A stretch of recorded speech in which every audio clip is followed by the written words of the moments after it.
Hoje é dia 29/7/2022, sexta-feira, em Franca, São Paulo, 10 horas da manhã.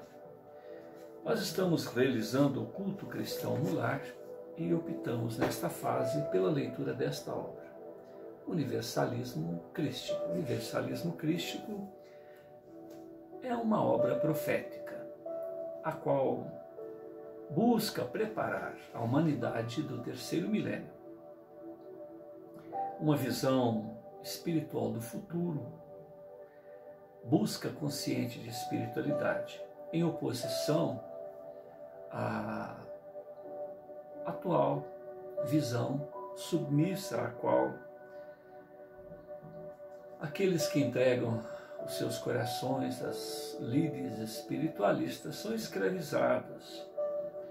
Então, o universalismo crístico adota uma metodologia simples, filosófica, baseada em 3 alicerces principais. Amor. Amor que nos faz tratar ao próximo tal qual gostaríamos que fôssemos tratados. Amor que nos referenda a não fazer a outrem aquilo que não gostaríamos que não nos fosse feito também. Estas são as máximas apresentadas pelo embaixador dos céus, pelo protótipo de homem de bem que desceu à terra, senão para simular, para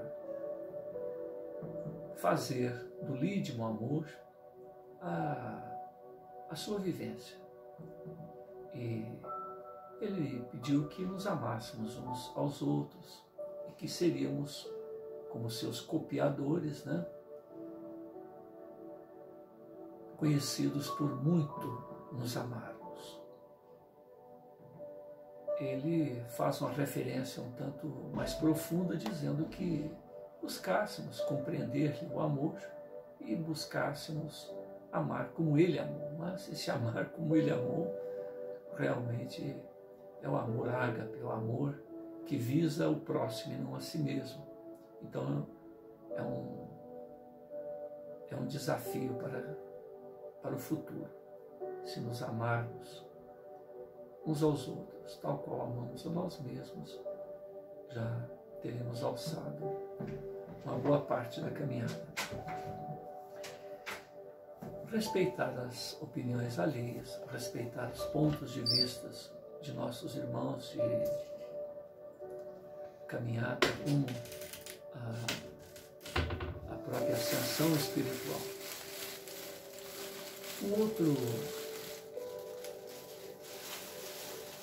sustentáculo do universalismo crístico é a compreensão de que somos imortais, que passamos nessa romagem carnal por várias oportunidades e durante toda essa trajetória estamos sujeitos a uma lei do eletromagnetismo denominado karma.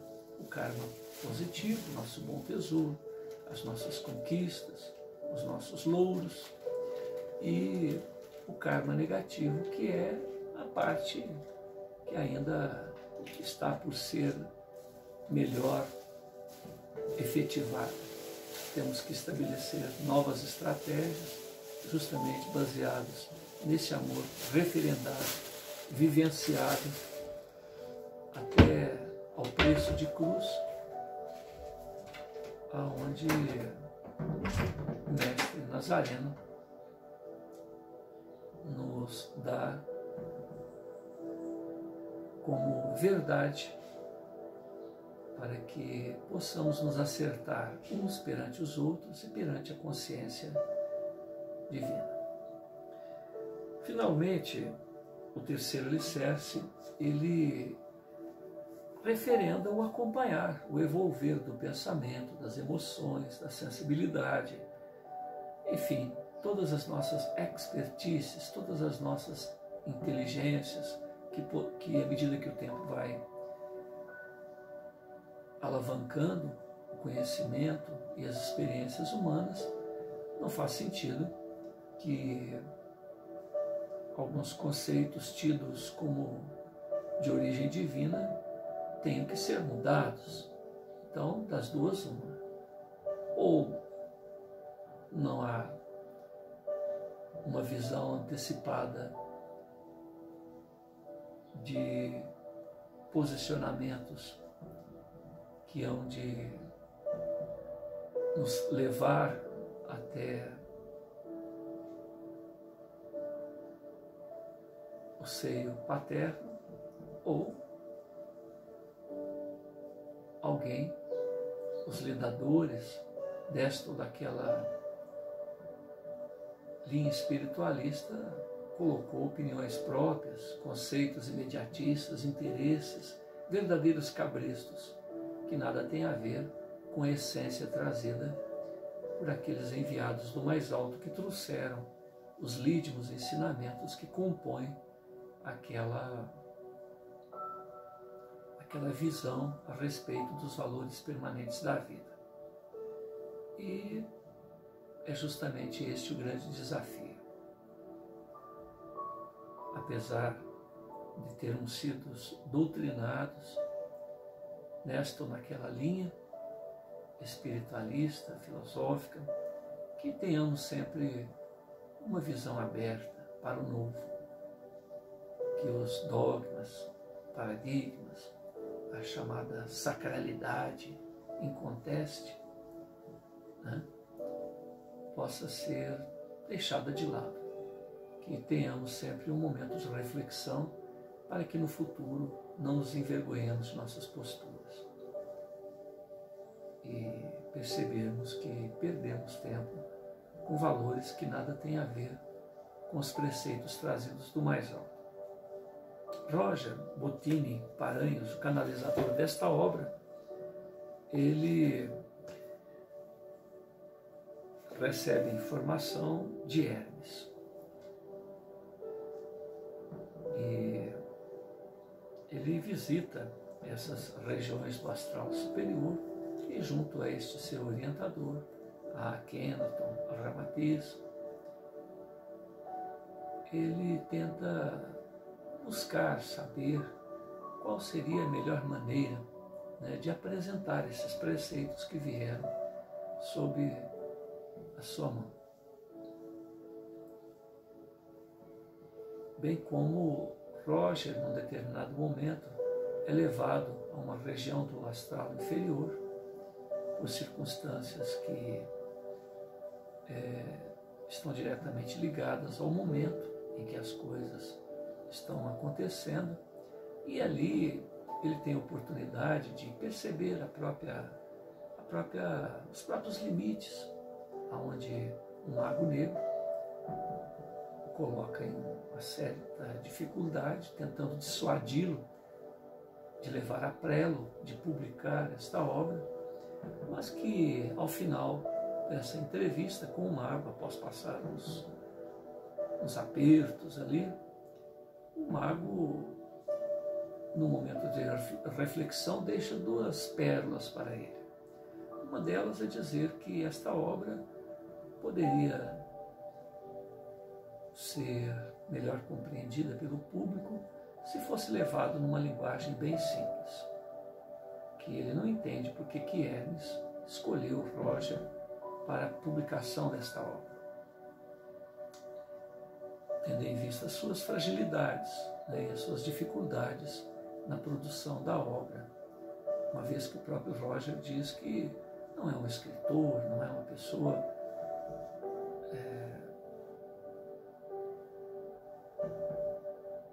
que teria maiores recursos, que o campo profissional dele, a vida dele do dia a dia, mas o Hermes insiste para que ele produzisse a obra, e ele prontamente se prontifica a efetivá-la. Também este mago negro apresenta uma informação curiosa. Ele comenta que um anjo está chegando e isso é uma elucubração que o mago tem, não percebendo que Roger estava atento. E Roger pergunta para ele, que anjo, que é isso, né? E ele fala, se Hermes, se Akhenaton e Ramatiz não lhe disseram isto, não sou eu que vou lhe dizer.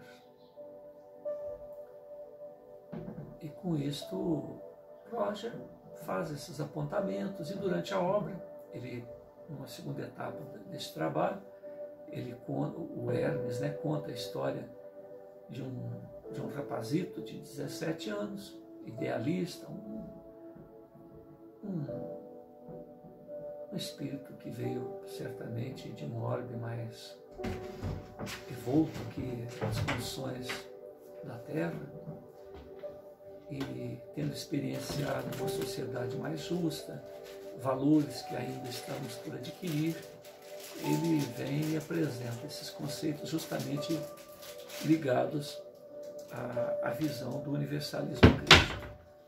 Além desse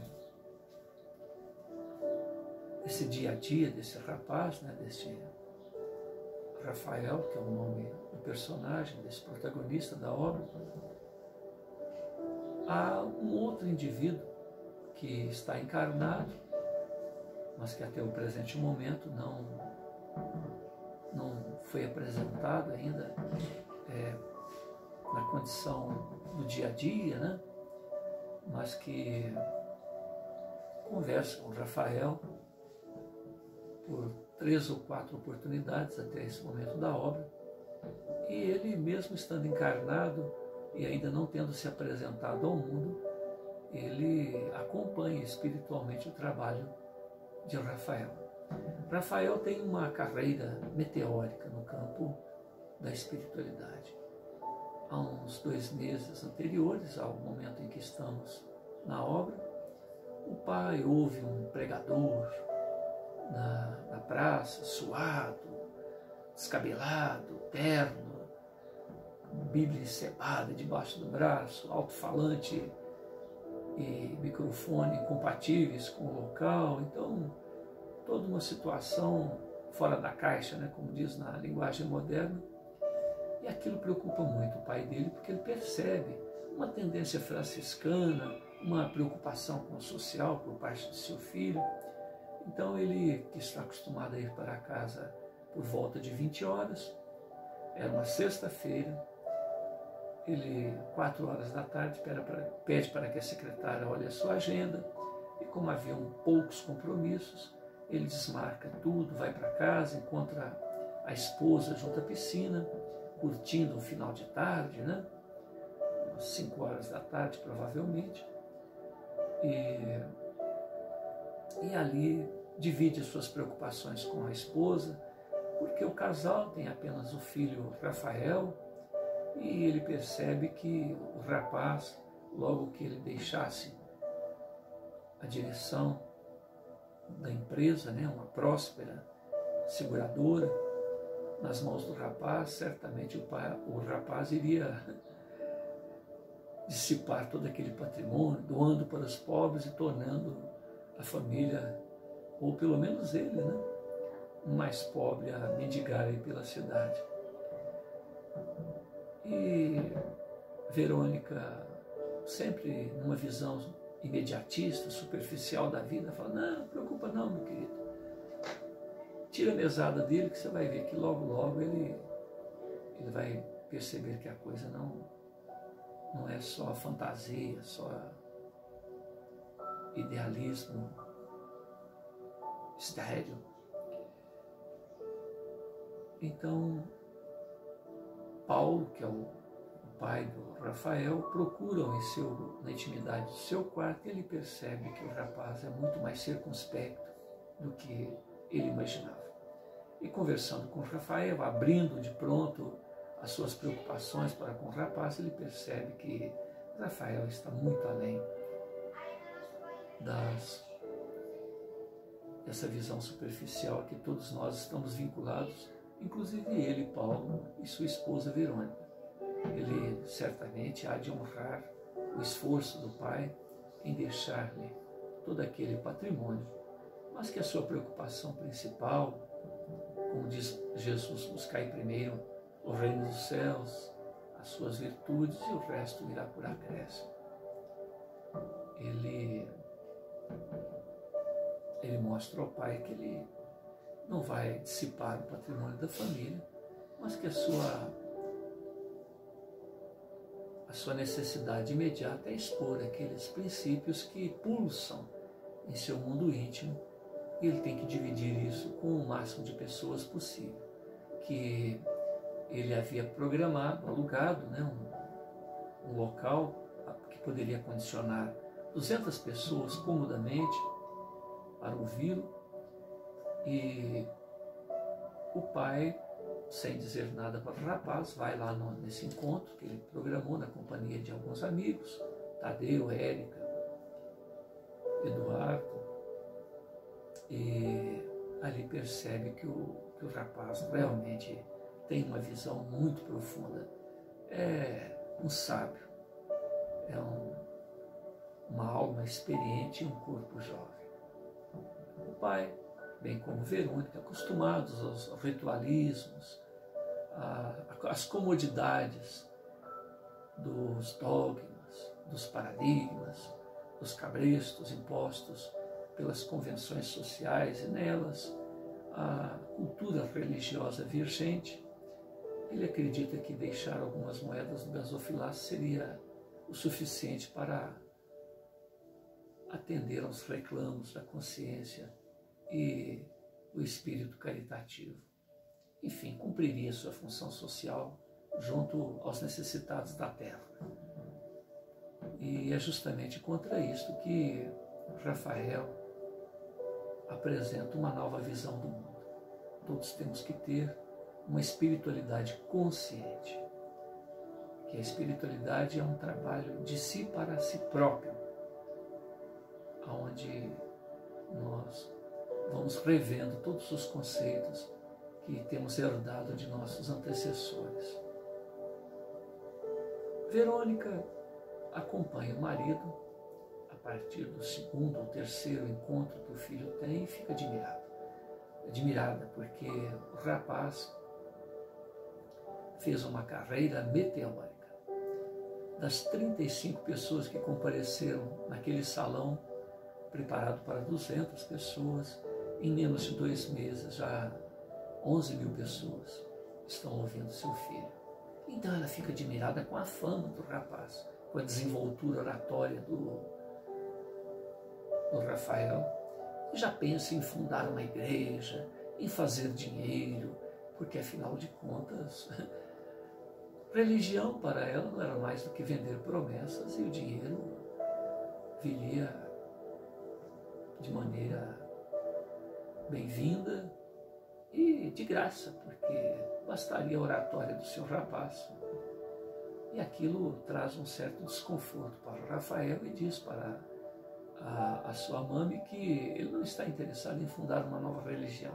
Pelo contrário, que o seu ponto de vista era justamente retirar estes cabrestos, esses interesses imediatistas, esta exploração espúria que é colocada em todas as lides espiritualistas por interesses de seus prepostos, por interesse daqueles lidadores de todos os tempos. E a mãe não entende aquilo, mas continua insistindo para que o filho monte lá a sua igreja. Então nós estamos no quarto, no quinto, no sexto evento, entre o quinto e o sexto evento, onde ele está falando para 11.000 pessoas.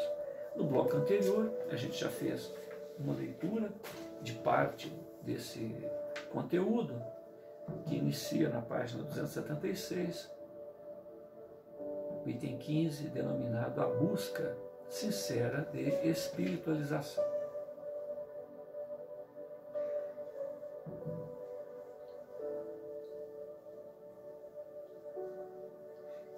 O Vou voltar então um pouquinho no na página anterior, na página 278. Rafael dizendo para seu público de 11.000 pessoas: o primeiro passo é abandonar a alienação espiritual que nos envolve e entorpece o nosso amadurecimento. Realizar uma transformação interior verdadeira com o objetivo de se melhorar a cada dia. Assim como o drogado luta para vencer os vícios que o atormentam. Porque os vícios de conduta, os vícios de alma, são tão reprováveis, sorrateiros, como os vícios das drogas adictas. Em seguida, vamos nos empenhar em entrar numa sintonia construtiva voltada para o bem. Jamais retribuir o mal com o mal. Os desafios, as experiências em que nos envolvemos, onde passamos por poucas e boas, jamais vermos como algo a ser devolvido na mesma moeda. Sempre que nos sintonizamos com sentimentos negativos, obscurecemos a nossa luz interior. Como diz Jesus, se seus olhos são trevas, quão grandes são as trevas em sua alma. Se seus olhos são luz, quanta luz há em sua alma. Então, agindo de uma maneira a devolver o mal com o mal, pagar a vida com a mesma moeda que recebemos, só nos faz sofrer. Através de vários desequilíbrios, surgem então em nossas vidas problemas diversos, físicos, psicológicos, aparentemente tudo dando errado, tendo em vista que estabelecemos uma sintonia negativa, então, com o nosso psiquismo nesta maneira de ser, tudo começa a se desequilibrar e perdemos a sintonia com a harmonia divina. Quem pensa obscuro age da mesma forma, desencadeando karmas negativos, situações que nos levam a sofrimentos sucessivos. Mas se sempre estivermos com o pensamento voltado para o bem,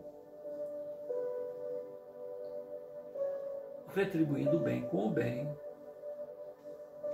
aquilo que há de ser apontado como o mal, retribuído também com o bem, criaremos uma aura protetora que nos trará muita luz e paz. É um exercício de renovação interior que devemos nos impor, que devemos efetivar com determinação, com paciência, agir com um puro sentimento de amor, espontaneamente, enfim, algo que exija uma faxina interior significativa para desintoxicar-nos deste império do negativismo, desses sentimentos menos dignos. É necessário, então, um esforço significativo para vencer aquela tendência menos digna que temos alimentado muitas das vezes por anos. Decepções sucessivas,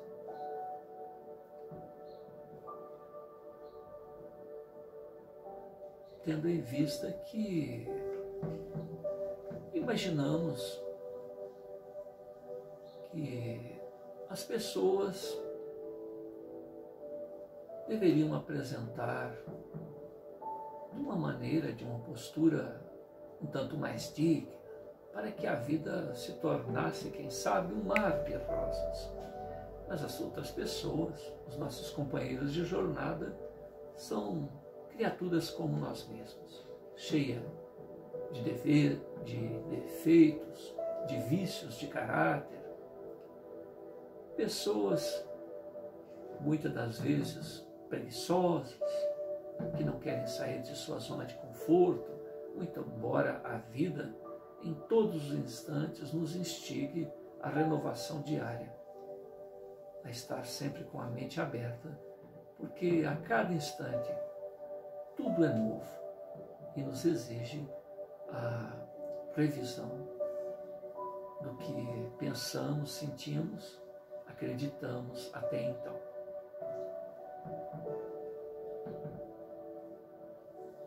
Muitas das vezes imaginamos que as pessoas têm que atender os nossos caprichos e bem o reconheçamos, nós próprios nem sempre estamos dispostos a atender caprichos alheios. Então, por que aguardar esta iniciativa por parte de nossos companheiros de jornada? Há necessidade de que amadureçamos, de que saibamos que estamos aqui para servir e não para ser servidos.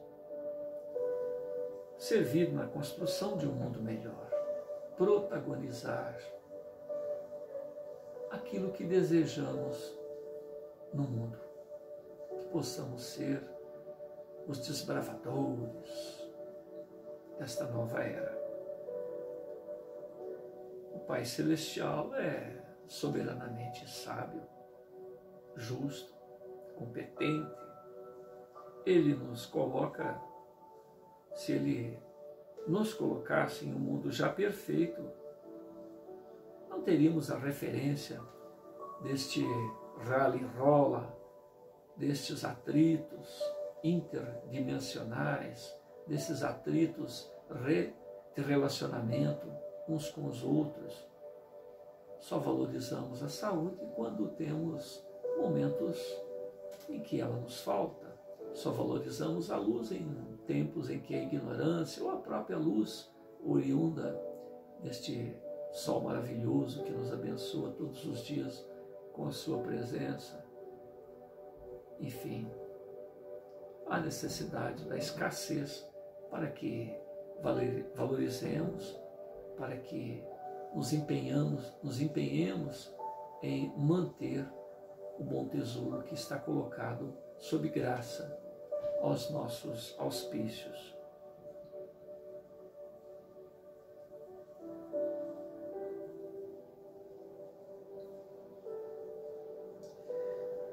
Entretanto, os homens se odeiam.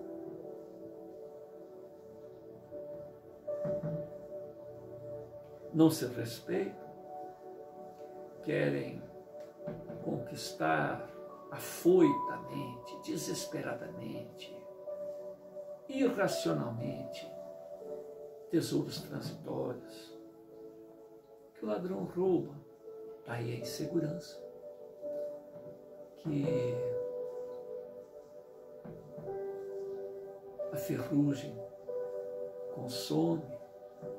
Daí o desespero em lograr novas e novas aquisições, e que a traça corrói, como referendou Jesus. Enfim, há uma sede insaciável para aqueles que não vislumbram nada além do panorama imediatista, daquilo que vemos ao nosso redor. Hemos de nos despertarmos para o próprio mundo íntimo, lembrando a nossa origem, o porquê estamos na Terra e a nossa destinação. E ali sim, conforme naquele dia em que Marta chega para Jesus e diz para que ela a ajudasse nos afazeres junto ao lar, enquanto ele proferia as suas sábias palavras, ele disse: Marta, Maria escolheu a boa parte, escolheu o bom tesouro, enfim, escolheu os valores permanentes. Num outro momento, pouco antes da crucificação de Jesus, ele está ali falando junto aos seus discípulos e chega uma moça, ajoelha-se aos pés dele e derrama um vidro de perfume em seus pés. E aí Judas diz para ele: mestre, mas ela está jogando esse perfume é caro e poderíamos vender, dar aos pobres. Ele disse: os pobres, os ignorantes, os famintos, os sofredores, sempre os tereis, mas a mim não. Ela está me imolando, ela está preparando o meu corpo para as horas que virão. Então veja bem o quanto Jesus faz questão de referendar-se como mestre, como caminho, verdade e vida, para que todos saibam que ele testifica o Pai. Ele está no seu ministério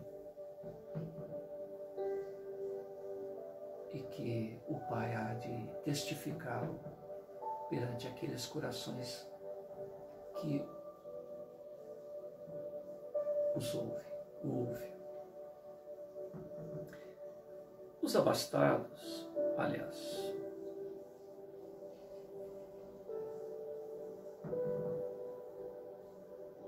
quem não tem nada está frustrado porque não possui aquilo que os ricos têm.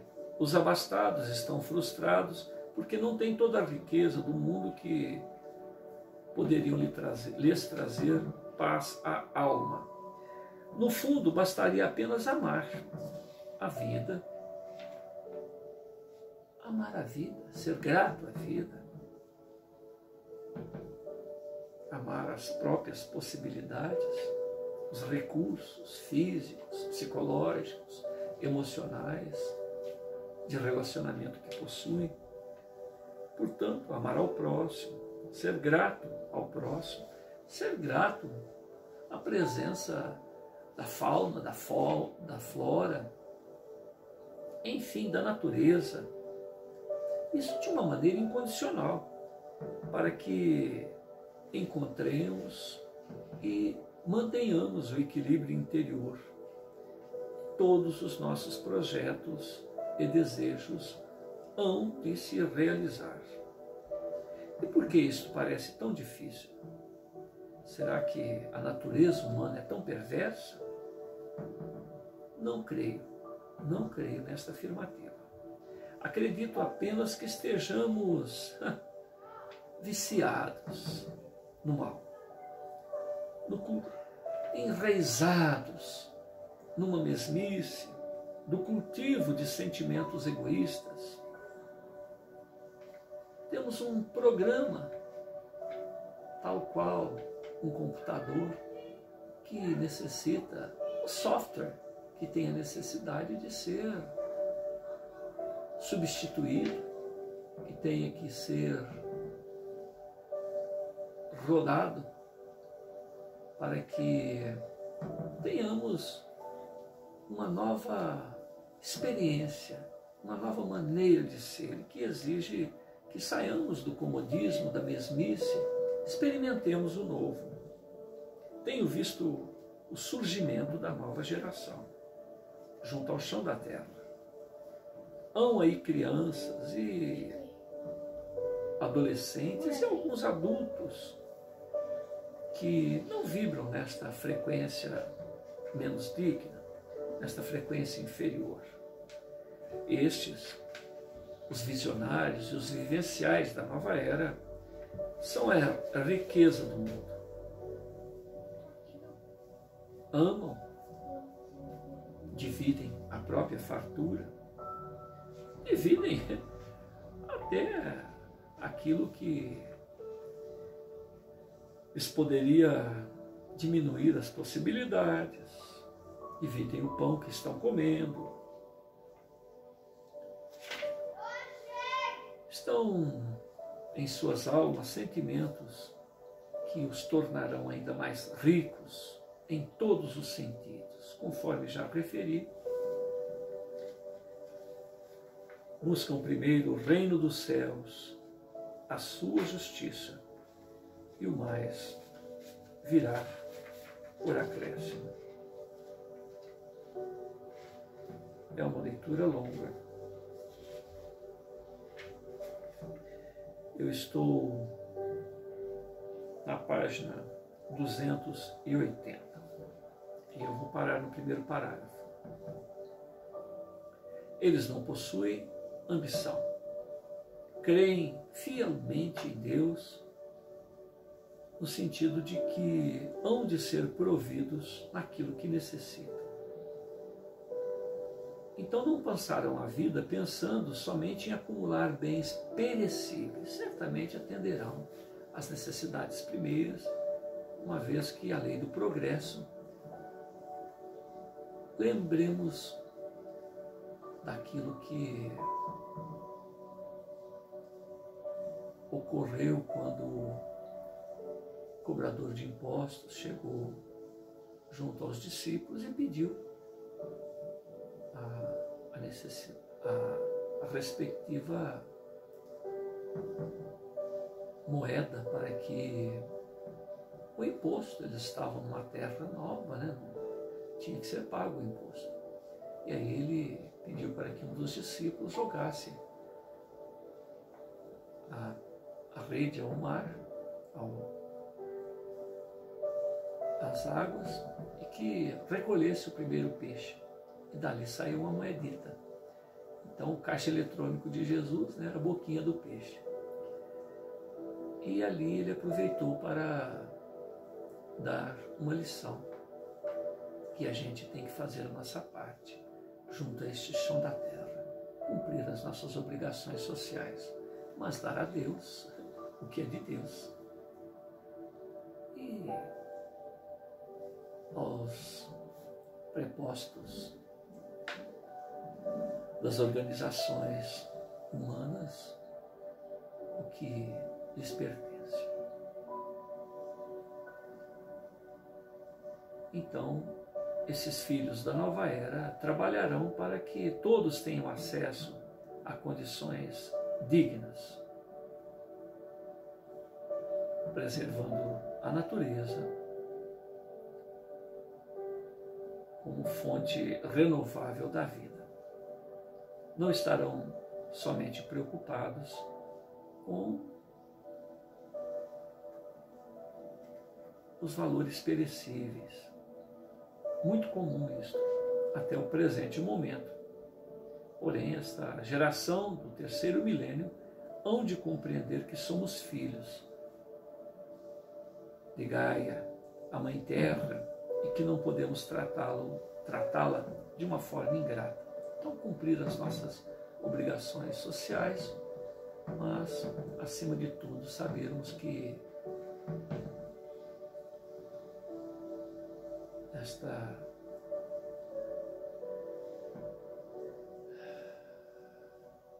obra do Pai Celeste nos dá a tarefa junto ao chão da terra, mas que nos lembra a nossa própria origem.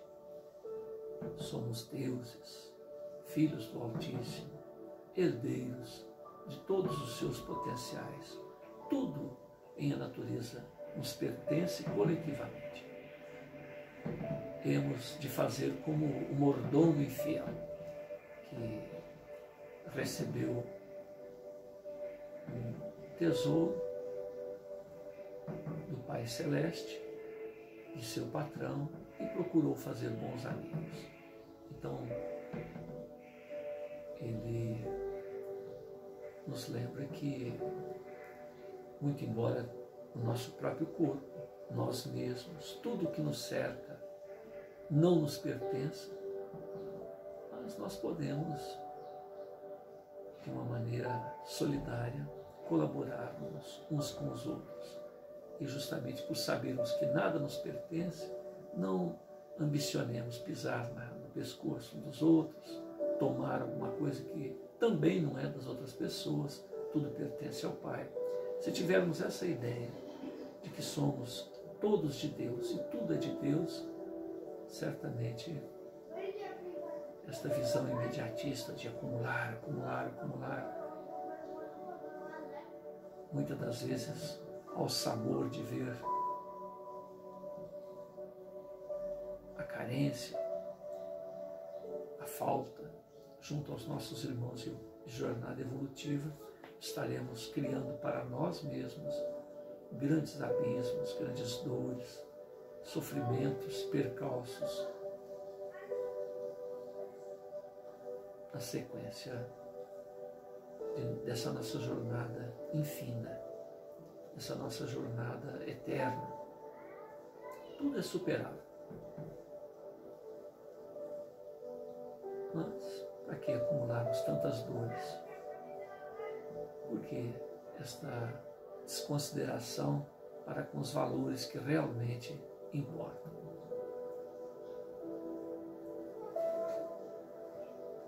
Então, nós paramos na página 280.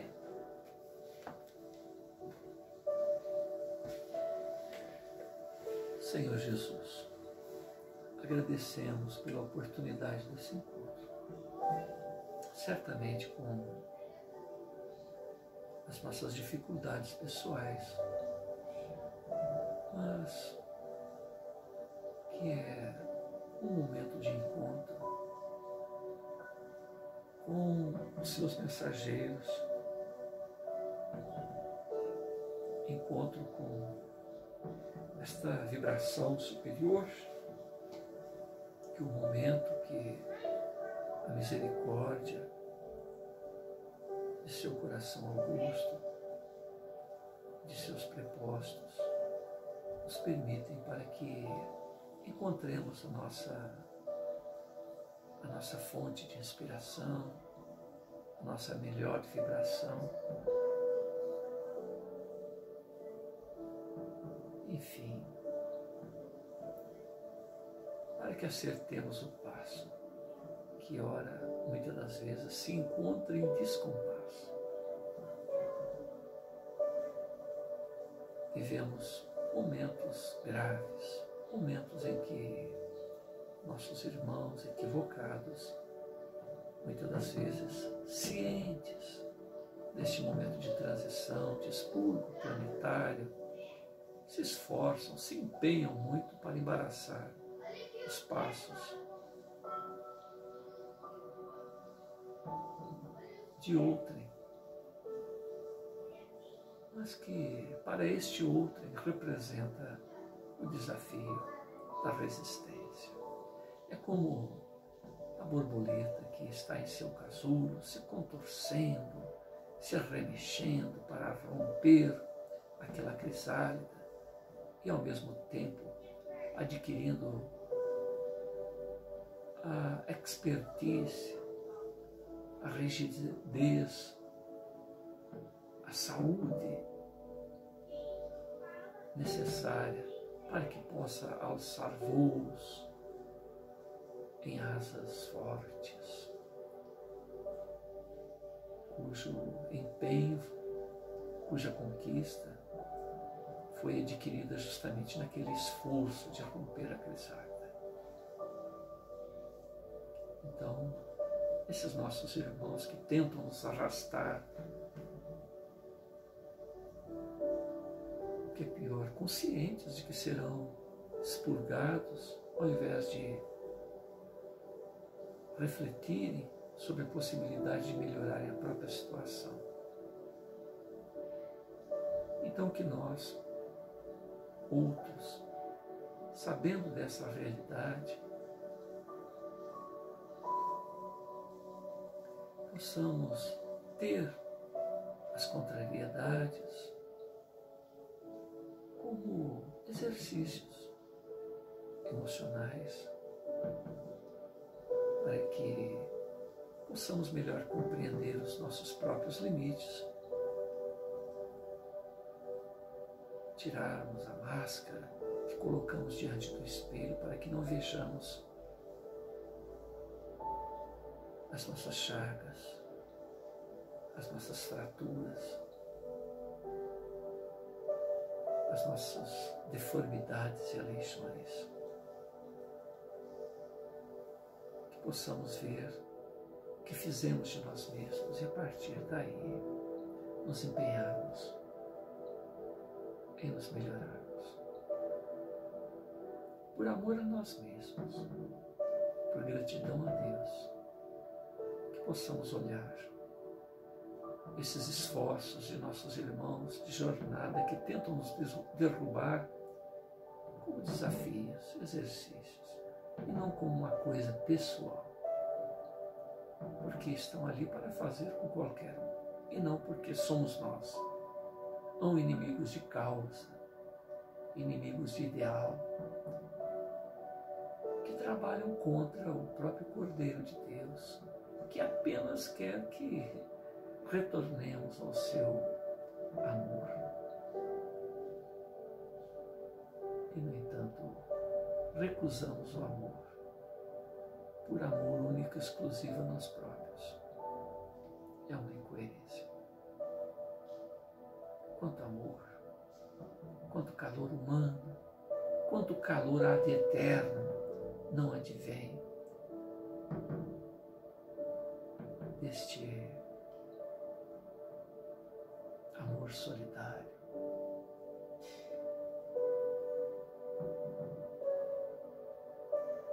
Diante dos desafios, das adversidades do caminho, é muito mais fácil seguir em grupo, onde um ou outro se sacrifica para que os companheiros. Está vindo à minha mente a lembrança do que ocorre com os pinguins do Ártico.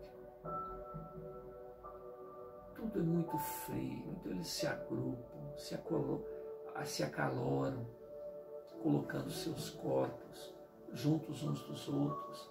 O pinguim real carrega o seu ovo e seus rebentos nos próprios pés para que o frio não os congele. Então eles vão se revezando. Aqueles que ficam naquela massa de carne aglomerada para que os ventos polares não lhes tirem a possibilidade da vida, eles vão se revezando. Uns ficam do lado de fora, vão esfriando, à medida que não estão aguentando, eles vão para o interior daquela massa da coletiva.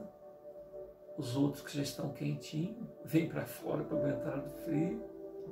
E esta imagem que veio à nossa mente lembra muito bem um grupo de macacos, por exemplo. Os macacos mais jovens, eles ficam na parte externa. Isso também acontece com leões, com outros grupos. Ficam na parte externa para se defender, para defenderem o grupo. Aqueles mais antigos, mais velhos, que têm dificuldades para se proteger, ficam lá no meio da massa do grupo, porque eles têm a experiência para passar para os seus pósteros. Então tem que ser preservados. Um elefante mais antigo é que ensina o caminho aonde se encontra a água, o alimento, e leva toda a manada. Então veja bem a própria natureza protegendo a experiência, o conhecimento, e ao mesmo tempo aqueles mais jovens se sacrificando para defender o grupo dos predadores. Então esses exemplos da natureza nos fazem lembrar que temos que nos sacrificar uns pelos outros. Hoje a dor chega até nós. Seremos acolhidos, protegidos, acalmados. O bálsamo será oferecido às nossas feridas diante da nossa luta, perante a adversidade. Mas haverá um momento em que estaremos acolhidos devido às nossas fragilidades e outros estarão ali se sacrificando para que as adversidades não cheguem a cada um da maneira com que agiria se não fosse esta solidariedade. Há um exercício de fraternidade em tudo em a natureza. Então por que fugir disso e querer manter essa sociedade que, qual erva daninha, um vampiriza o outro, tira as possibilidades do outro? Isso tem que ser mudado. Isso começa em nós mesmos, junto ao nosso próximo, mais próximo. E isso há de refletir, razão pela qual Jesus veio à Terra e diz: meus seguidores serão conhecidos pelo amor, pela fraternidade, pela compaixão, pela solidariedade que vivenciam.